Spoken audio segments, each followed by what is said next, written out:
O oceano é, sem dúvida, o ambiente mais enigmático da Terra. Mesmo com todo o avanço tecnológico da humanidade, ainda sabemos muito pouco sobre o que habita nas suas profundezas. Explorar os mistérios que repousam no abismo marítimo é, ao mesmo tempo, fascinante e perturbador. Por mais que existam maravilhas escondidas sob as águas, também é possível que criaturas jamais vistas por olhos humanos ali se escondam. E talvez, nesses casos, o mais sensato seja não ser o primeiro a encontrá-las. Afinal, o que realmente existe abaixo da zona onde a luz se extingue? O que há além do alcance da ciência moderna? Há regiões onde a lógica se desfaz e o impossível parece ganhar forma. No fundo do oceano, a linha entre a realidade e o mito se torna tênue, e aquilo que chamamos de lenda pode, na verdade, estar apenas esperando para ser descoberto ou despertado.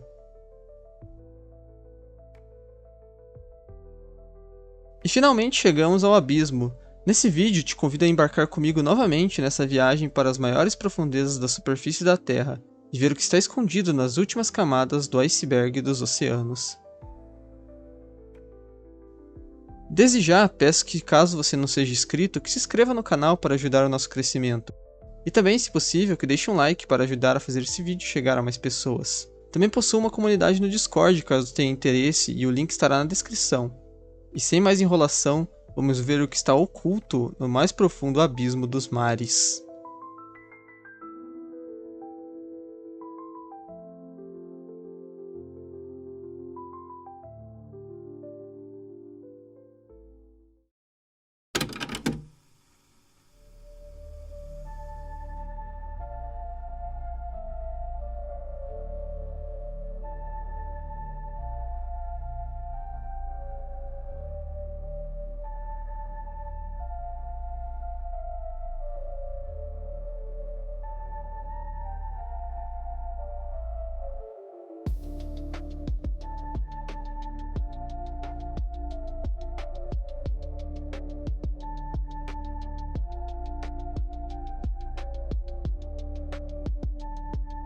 Ao largo da costa sudeste do Japão, existe uma zona no Oceano Pacífico conhecido por muitos nomes.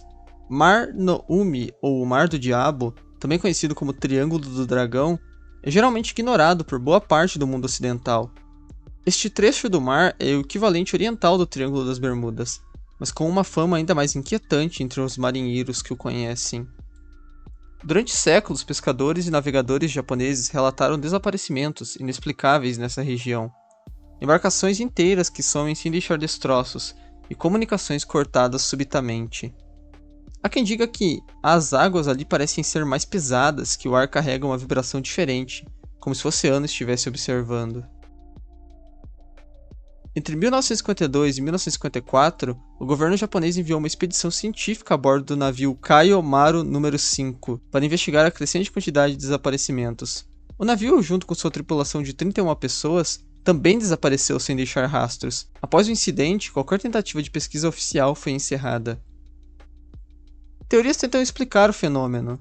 Atividades sísmicas intensas, vulcões submarinos, correntes magnéticas irregulares, gases liberados do fundo do oceano, ou seja, as mesmas coisas que usam de justificativa no das Bermudas.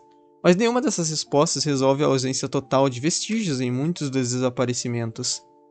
Alguns acreditam que a área é um ponto de interseção entre dimensões, ou mesmo uma zona proibida marcada por uma presença que antecede a humanidade. Curiosamente, a própria lenda japonesa sobre a região fala de dragões marinhos invisíveis, entidades antigas que dizem habitar o céu sobre o mar, caçando aqueles que desafiam seus domínios. Hoje, o Mar do Diabo continua sendo evitado por certas rotas marítimas, especialmente por embarcações menores. O governo japonês raramente menciona a região, mas os registros antigos permanecem. Os desaparecimentos continuam e a sensação de que há algo vivo ali, algo que não pode ser entendido, só cresce para alguns.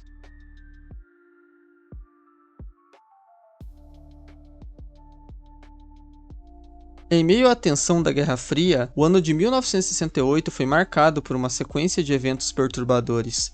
Em menos de 6 meses, 4 submarinos militares, pertencentes aos Estados Unidos, União Soviética, França e Israel, desapareceram no oceano, em locais e contextos distintos, sem explicação definitiva. Até hoje, os registros desse período permanecem envoltos em silêncio, especulação e um desconforto que nem o tempo conseguiu apagar. O primeiro caso foi o do submarino israelense INS Dakar, que desapareceu em janeiro enquanto fazia a rota entre o Reino Unido e Israel, mas nenhum pedido de socorro foi enviado. Durante décadas, seu paradeiro foi desconhecido, até que em 1999 seus destroços foram encontrados no fundo do Mediterrâneo, sem sinais claros de explosão ou ataque. Pouco tempo depois, em março, a França perdeu o Minerve, com 52 tripulantes a bordo. O submarino simplesmente deixou de responder durante os exercícios militares perto da costa sul da França. Nenhum corpo, nenhum sinal. O caso permaneceu sem solução até que em 2019 seus restos foram finalmente localizados, a milhares de metros de profundidade, quase intactos, mas sem qualquer explicação concreta para sua queda repentina. Em maio, a União Soviética perdeu o K-129, um submarino de mísseis balísticos, no Pacífico Norte. Diferente dos outros casos, os Estados Unidos localizaram os destroços e iniciaram uma operação secreta para recuperar o submarino, em uma tentativa desesperada de obter informações sigilosas. A operação foi parcialmente bem sucedida, mas o que exatamente foi retirado do fundo do mar nunca foi revelado ao público. Nem mesmo os soviéticos souberam o que os americanos viram lá embaixo. Por fim, em maio, os próprios Estados Unidos perderam seu próprio submarino, o USS Scorpion. Ele estava voltando da Europa quando desapareceu no meio do Atlântico. Seu último contato não indicava qualquer problema. Meses depois, seus destroços foram encontrados no fundo do mar a mais de 3.000 metros de profundidade. As teorias variam. A explicação mais provável é que tenham sido um ato de espionagem, sabotagem mútua, falhas técnicas em série e testes secretos que saíram do controle. Mas há quem acredite em teorias mais malucas, como a que as embarcações cruzaram regiões onde interferências eletromagnéticas, forças gravitacionais instáveis ou mesmo tecnologias ocultas estariam em operação. Outros falam em áreas proibidas, zonas que a Terra guarda como cicatrizes e que não perdoam quem as atravessa sem ser convidado. E o mais bizarro de tudo é que desde então nenhum ano se repetiu com tantas perdas de formas tão específicas.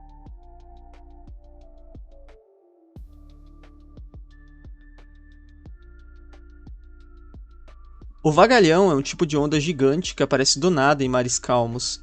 Desde muito tempo, marujos falavam de ondas colossais surgindo do nada, em mares calmos, como se o oceano de repente decidisse engolir tudo que flutuasse em sua superfície. Diziam que essas paredes de água ultrapassavam 20 metros de altura e golpeavam embarcações como brinquedos e desapareciam sem deixar vestígios. O que torna os vagalhões tão aterrorizantes é a sua imprevisibilidade. Não seguem o padrão dos mares ou tempestades, simplesmente surgem como se o mar acumulasse raiva em silêncio até decidir liberar tudo em uma vez. E para os navegadores que o encontram, não há tempo de reação geralmente. Um céu limpo, uma madrugada silenciosa, e de repente uma parede d'água se ergue, cobre a embarcação e a engole. Alguns sobreviventes falam de uma força descomunal, diferente de qualquer outra onda. Outros contam que viram a água se curvar como se tivesse forma, como se algo movesse a onda por vontade própria.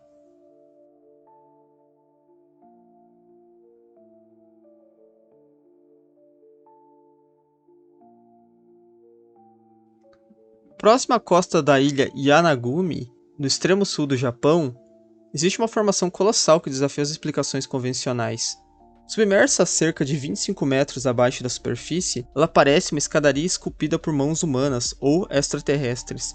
Plataformas retas, ângulos de 90 graus, paredes imponentes e corredores estreitos que se estendem em direções incertas. Descoberta por acaso em 1986 por mergulhadores locais, essa estrutura rochosa logo se tornaria um dos maiores enigmas do fundo do mar, o chamado Monumento de Yanagumi. Para alguns é apenas uma formação natural, esculpida pelo tempo e pela erosão. Já para outros é o sinal de uma civilização perdida, talvez anterior à que conhecemos como a história. As dimensões do monumento são impressionantes, cerca de 150 metros de comprimento, com níveis, rampas, colunas e o que parecem ser escadarias cuidadosamente talhadas. Em alguns pontos formam o que lembram claramente figuras humanas ou animais, linhas paralelas, ângulos perfeitos. Geólogos conservadores tentam explicar tudo como uma coincidência da natureza e que são apenas rochas moldadas pelas mãos do tempo. O arqueólogo japonês Masaki Kimura, que passou décadas estudando o local, acredita firmemente que Yanagumi é artificial, Ele aponta que o que parece ser um caminho pavimentado, uma pirâmide, um anfiteatro e até canais de drenagem, como se ali tivesse existido uma cidade inteira, agora engolida pelas águas.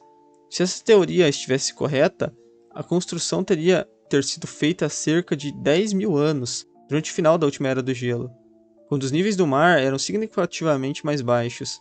Isso colocaria Yanagumi entre as estruturas mais antigas já encontradas na Terra, muito antes das pirâmides do Egito ou do templo de Göbekli Tepe. Porém, poucos estudos oficiais foram realizados para termos certeza de sua natureza, e a teoria oficial é que se trata apenas de rochas que mexem muito com a mente humana e a vontade de ver formas e coisas onde muitas vezes não há nada mais do que os olhos já veem.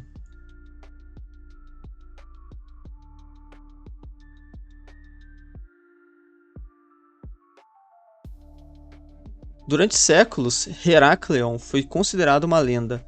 Mencionado em textos antigos como um grande porto, onde faraós e deuses dividiam espaço com mercadores do mundo conhecido, segundo o historiador grego Heródoto, ali foi onde Helena de Troia buscou refúgio antes da guerra.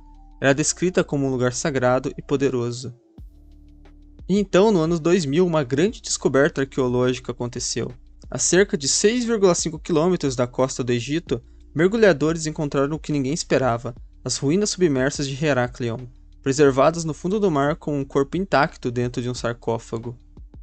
Colunas gigantes, estátuas de granito com mais de 5 metros, templos desmoronados e ruas inteiras soterradas sobre séculos de lodo e sal. Anéis de ancoragem gigantes, restos de embarcações, moedas, cerâmicas, tudo intocado. Os registros sugerem que Heraklion foi um dos portos mais importantes do Antigo Egito, mas um dia ela desapareceu. As causas são oficialmente atribuídas a um fenômeno chamado liquefação do solo, uma instabilidade geológica provocada por terremotos e o peso excessivo das construções. Hoje, Heraklion jaz no escuro, um lembrete de que civilizações podem desaparecer sem deixar rastros, e que o mar, impassível, com o tempo pode engolir tudo e fazer com que já foi um lugar frequentado por muitos, torne-se em algo esquecido pelo tempo abaixo de suas misteriosas águas.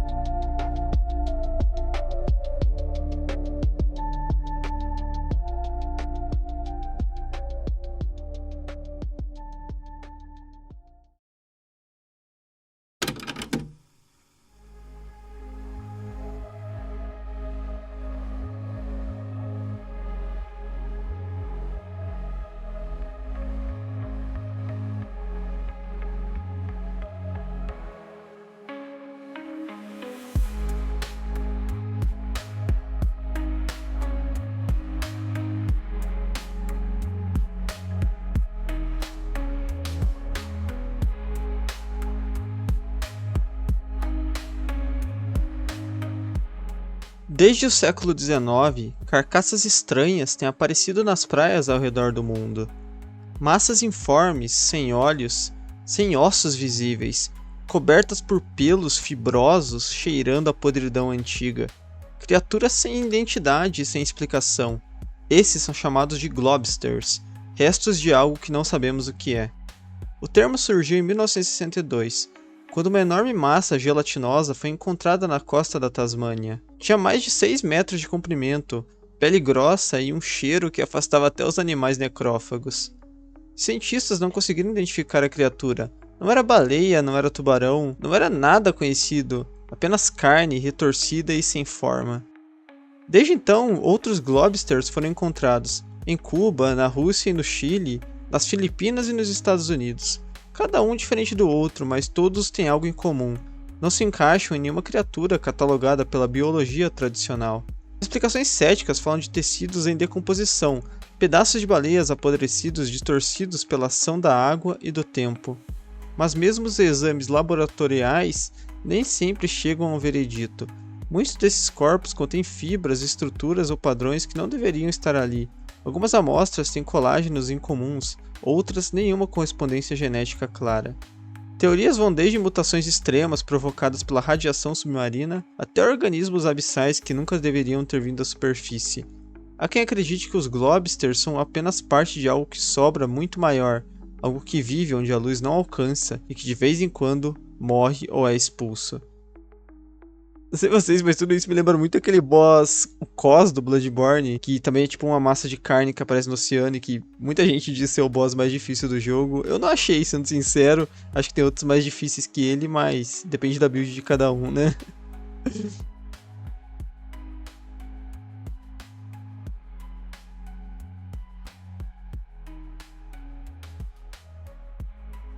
Em 1818, após uma violenta tempestade varrer a Escócia, os moradores de Stronsay acordaram com algo que o oceano deixou para trás.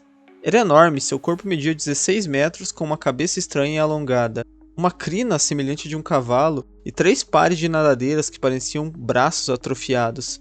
A pele era áspera, acinzentada e partes do corpo já estavam em decomposição, mas o que se via ali não se parecia com nenhum animal conhecido. Os locais chamaram aquilo de a besta de Stronsay, e até hoje ninguém sabe ao certo o que era.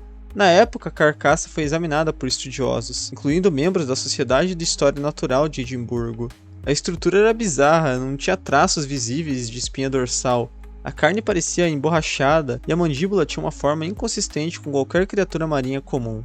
A sociedade a classificou como uma espécie completamente nova de animal marinho, mas os registros pararam por aí. Décadas depois, com o avanço da ciência, tentaram reclassificar a criatura como um tubarão frágil em decomposição, mas a explicação nunca colou completamente. O tamanho era excessivo e a simetria corporal era errada. Era como se na verdade o corpo fosse uma mistura de vários animais. Também há uma explicação de que seria na verdade um parente próximo do tubarão frágil, que ainda não foi catalogado. E não exatamente um tubarão frágil, né? um parente próximo. Independente disso, sua real natureza permanece um grande mistério.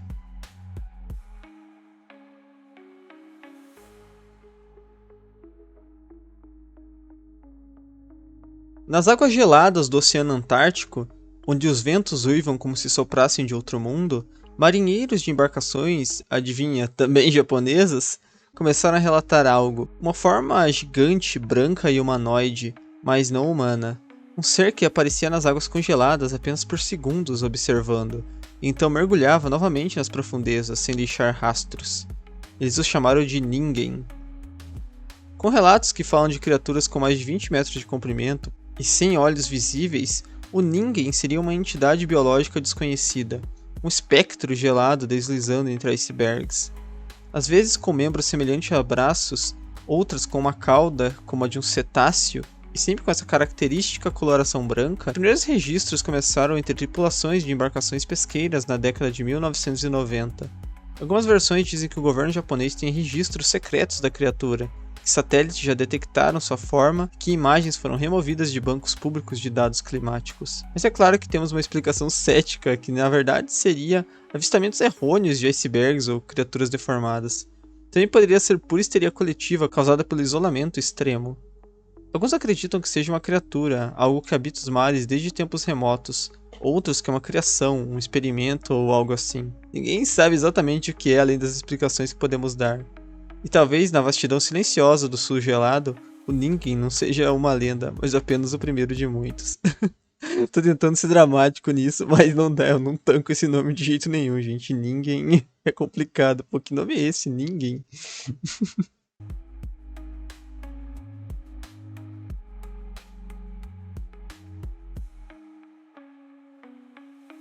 Em julho de 2008, uma criatura apareceu em Montauk, no estado de Nova York. Foi arrastada pelas ondas até a praia e era pequena e estava sem pelos. Com uma pele enegrecida e dentes expostos de um crânio deformado, as fotos correram o mundo em poucos dias e os jornais o apelidaram de O Monstro de Montauk. Parecia se tratar de um animal desconhecido. Especialistas foram chamados para analisar a criatura e teorias foram lançadas. Mas nenhuma explicação parecia suficiente. O corpo desapareceu pouco depois, sendo recolhido. Assim restaram apenas as imagens e as perguntas. A aparência da criatura foi o primeiro choque. Patas alongadas e um bico semelhante ao de uma ave, mas com dentes de mamífero. A carne parecia queimada ou deformada por exposição a produtos químicos. E ali, em Montauk, começaram as teorias mais estranhas. Plum Island é o centro de pesquisas biológicas cercados por sigilo, onde por décadas o governo dos Estados Unidos realizou experimentos com doenças infecciosas. E segundo alguns, com a manipulação genética, o monstro de Montauk seria então um produto de algo que escapou. Muitos afirmam que a criatura era apenas um animal em decomposição, desfigurado pelas ações do mar, mas a decomposição não explica os traços incompatíveis com qualquer animal conhecido, nem o desaparecimento do corpo. Mas acreditando vocês ou não, a teoria mais aceita hoje em dia é que se trata apenas de um guaxinim em decomposição.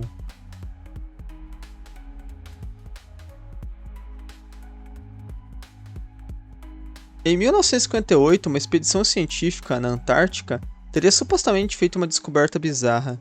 A equipe estava realizando um levantamento da região quando, em uma área remota e inacessível, teria encontrado algo colossal enterrado sobre o gelo, que mais tarde seria chamado de Soya Antarctic Godzilla. O nome Godzilla não é meramente coincidência. O corpo encontrado parecia quase uma versão real do monstro da ficção. Sua pele parecia revestida de algo mais duro que o aço, mais quebradiço e ao mesmo tempo como se a criatura tivesse permanecido congelada por eras. Os cientistas que inicialmente investigaram o corpo relataram uma sensação de desconforto inexplicável ao se aproximarem da forma, mas ecos do evento vazaram de forma críptica ao longo das décadas. Claro que existem teorias de que o Soya Antarctic Godzilla seria um tipo de organismo primitivo, ou talvez um predador da era dos dinossauros, que havia sido congelado nas profundezas da Antártica, preservado em algum estado de animação suspensa. Algumas teorias mais obscuras afirmam que ele não estava em sono, mas em um estado de espera. O gelo, que agora o mantém imóvel, poderia ser o único obstáculo entre ele e a liberdade. O mais perturbador de tudo, porém, é que a localização exata do Soya Antarctic Godzilla permanece desconhecida. E é claro, mais importante de tudo, se a criatura de fato existe, e tudo isso que eu estou contando para vocês não se trata de uma fábula criada por alguém que colocou nesse iceberg e eu pesquisei e foi isso que apareceu pra mim.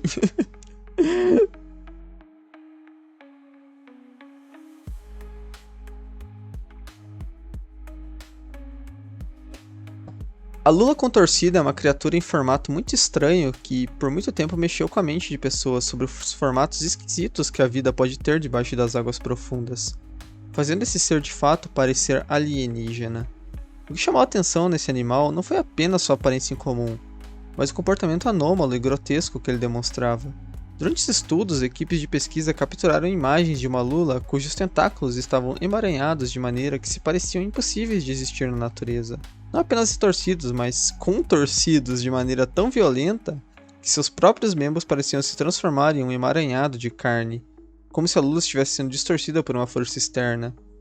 A princípio, as explicações mais razoáveis sugeriam que a lula poderia ter sido afetada por algum tipo de condição genética, ou até mesmo por um efeito da deformação causada pela pressão imensa das profundezas do oceano. Alguns acreditavam que a verdadeira causa das lulas distorcidas poderia ter sido mais sinistra do que simples deformação natural. Seria o reflexo de alguma força cósmica ou uma presença de entidades abissais que distorcem a vida das profundezas. Talvez um esforço para adaptá-las ou corrompê-las. Assim, o mistério persiste, e embora as lulas retorcidas tenham sido observadas, sua verdadeira origem permanece incerta, e o que realmente está acontecendo nas profundezas do oceano continua sendo uma das maiores perguntas não respondidas da biologia marinha. Deixando as teorias de lado, tudo isso mostra como a vida pode se adaptar aos mais diferentes ambientes da Terra, e eu acho tudo isso muito mais incrível do que teorias alienígenas ou bizarrices. Eu acho que o mais interessante de tudo é ver as formas, os traços, os jeitos, né, que a vida consegue se adaptar a um lugar tão profundo, com tantos desafios e, sei lá, eu acho tudo isso muito bonito, não sei vocês.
Em 1991, a Administração Oceânica e Atmosférica dos Estados Unidos registrou um som no fundo do Pacífico. Ele não era exatamente alto, mas também não era comum. Um padrão repetitivo, quase mecânico, quase orgânico, como se algo estivesse tentando se comunicar ou chamar. Esse som foi batizado de upsweep, uma série de pulsações de frequência crescente que se repete em ciclos, geralmente nas estações de transição, primavera e outono.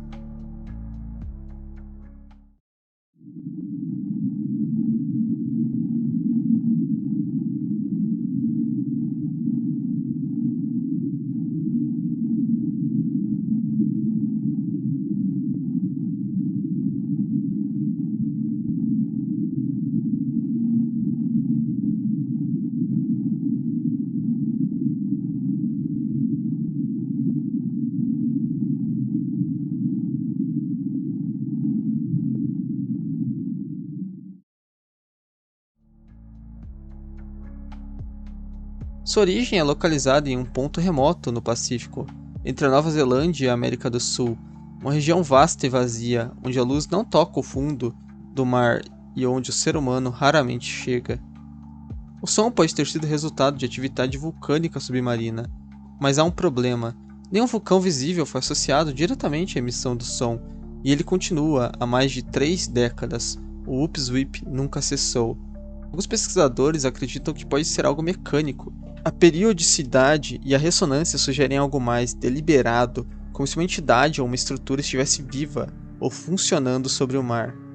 Outros sugerem que upsweep é um chamado, um tipo de frequência que ressoa com algo que não compreendemos, uma linguagem, ou pior, um ritual, uma rotina que se repete até que algo nos responda. Então há aqueles teóricos mais obscuros, os que ligam o upsweep a desaparecimentos, a falhas inexplicáveis de equipamentos e alterações de comportamentos em mergulhadores que passaram perto da área. Um som que não é apenas ouvido, mas sentido, um som que incomoda. Ninguém sabe o que está emitindo o upsweep, mas seja o que for, nunca parou, e está lá, pulsando no fundo do mar, como um coração enterrado. O oceano tem sua própria linguagem, e que talvez, uma hora, alguém ou alguma coisa responda.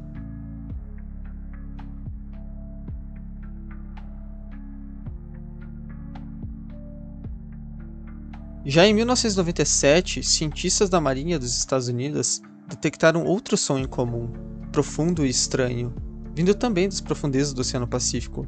Esse som foi apelidado de o Som do Fundo do Mar Julia, ou Whistle Sound, e até hoje permanece um dos maiores mistérios subaquáticos.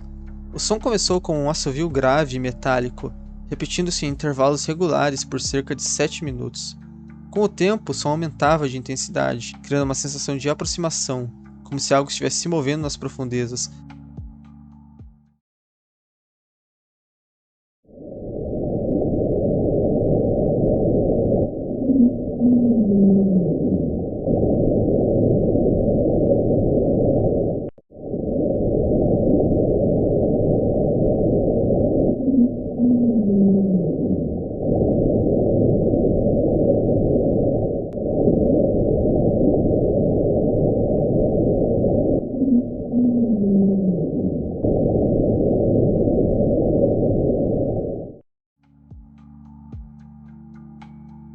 Inicialmente, acreditava-se que poderiam ser causados por algum fenômeno natural, como movimentos tectônicos, interação entre correntes oceânicas ou até mesmo atividades biológicas desconhecidas, mas o som não correspondia a nada registrado anteriormente.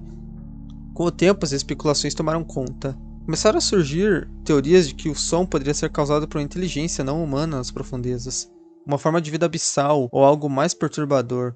Outros apontaram para possíveis testes de militares secretos, embora nenhuma evidência concreta tenha sido apresentada. O que realmente aterrorizou os investigadores foi a sensação de que o som não era mais um mero fenômeno natural. O som Julia não desapareceu silenciosamente, mas se tornou um lembrete inquietante de que as profundezas do oceano ainda guardam segredos para a humanidade.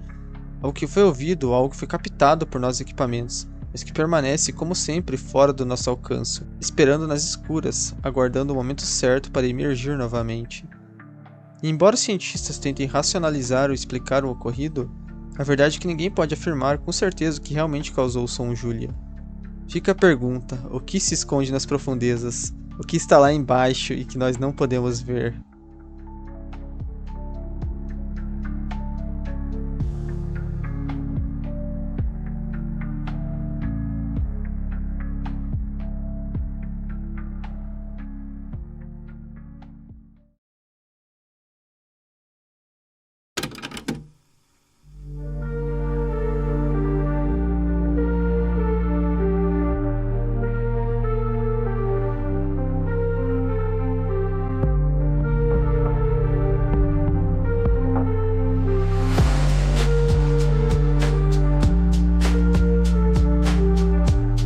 O conceito de um oceano cósmico tem sido uma presença misteriosa e recorrente em diversas mitologias e religiões ao redor do mundo. Representando algo vasto, esse oceano não é apenas um reflexo das águas, mas uma metáfora para o abismo cósmico que conecta todos os seres e forças do universo.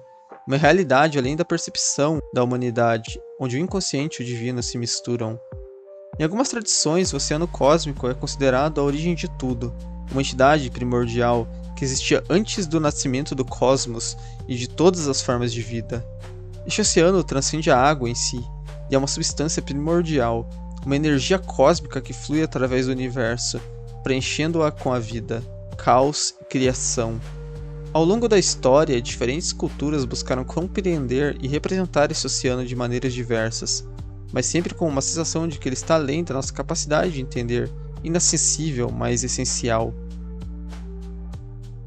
No hinduísmo, o oceano cósmico é conhecido como Kshir Sagar, ou o Oceano de Leite, de onde surge a vida e outros deuses e demônios se enfrentam em busca de Amrita, o néctar da imortalidade. Este oceano não é apenas um local de criação, mas também um lugar de conflito cósmico, onde forças opostas se enfrentam pela posse do que é mais sagrado.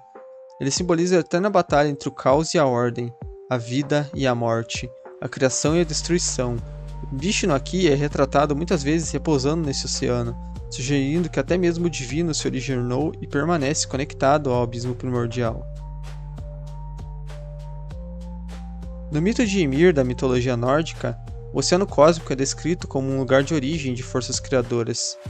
De acordo com a lenda, o gigante primordial Ymir nasceu de um oceano congelado que existia antes do mundo, onde o gelo e o fogo se encontravam, criando o caos a partir do qual emergia a criação. Esse oceano é um reflexo do caos primordial, da ausência de uma forma, onde a criação e a destruição coexistem, aguardando sempre o retorno ao vazio. Mas a ideia do oceano cósmico não se limita às mitologias antigas. Ele também permeia as crenças esotéricas e ocultistas mais recentes, onde é visto como um símbolo de consciência universal ou do inconsciente coletivo, algo que conecta todas as coisas no universo. Em muitas tradições ocultistas, o oceano cósmico é representado do vazio primordial, onde tudo está em sua forma mais pura e inorgânica, esperando para ser formado e definido pela mente cósmica. No judaísmo e no cristianismo, o conceito de um abismo primordial se reflete nas passagens que falam sobre a criação do mundo a partir das águas. Na Torá, as águas do caos são descritas como um vazio, um oceano sem forma que existia antes da criação. Deus, ao criar o mundo, separa as águas e as forma em céu e terra, trazendo a ordem ao caos. Nesse contexto, o oceano simboliza não só o primitivo, mas também o poder criador de Deus, capaz de trazer ordem a algo absolutamente desconhecido e indefinido. Entretanto, o oceano cósmico também pode ser retratado como um reflexo da morte ou do desconhecido, uma dimensão onde as leis da física e da lógica deixam de ter validade. Muitos mitos ao redor do mundo sugerem que o oceano cósmico é o lugar onde as almas retornam após a morte, uma vastidão onde a vida e a morte se entrelaçam, e onde o espírito encontra a transformação final. No budismo, por exemplo, o oceano cósmico pode ser visto como a mãe de Samsara, o ciclo interminável de nascimento, morte e reencarnação, onde as almas são consumidas para eventualmente se fundirem de volta ao mundo cósmico, deixando para trás a individualidade. Entre os indígenas, o oceano cósmico é associado ao abismo do espírito, uma região onde as almas se perdem e onde encontram com espíritos antigos, buscando um significado ao caos eterno. Para essas culturas, o oceano não é apenas água, mas uma essência que permeia todas as coisas, um ponto de convergência entre o mundo material e espiritual. A simbologia do oceano cósmico também se faz presente na astrologia, onde é visto como uma representação do vazio e da infinidade. Alguns acreditam que o oceano cósmico é uma rede de energia cósmica, através da qual todas as forças do universo fluem, conectando estrelas, planetas e até as próprias consciências. Ele é o abismo profundo onde as forças universais se entrelaçam, onde as perguntas sem respostas residem, aguardando pacientemente para serem reveladas. Em um tom mais sombrio, o oceano cósmico também é frequentemente descrito como um lugar da tentação e da loucura, onde os limites da razão e da sanidade são testados. Para aqueles que se atrevem a olhar muito fundo, ele pode ser um espelho da própria natureza humana, refletindo nossas maiores dúvidas, temores e desejos inconscientes. O oceano, portanto, não é apenas um local de origem ou criação, é também o grande abismo, onde a verdadeira face do universo e da nossa existência se revela, demonstrando o abismo que reside sobre tudo que existe.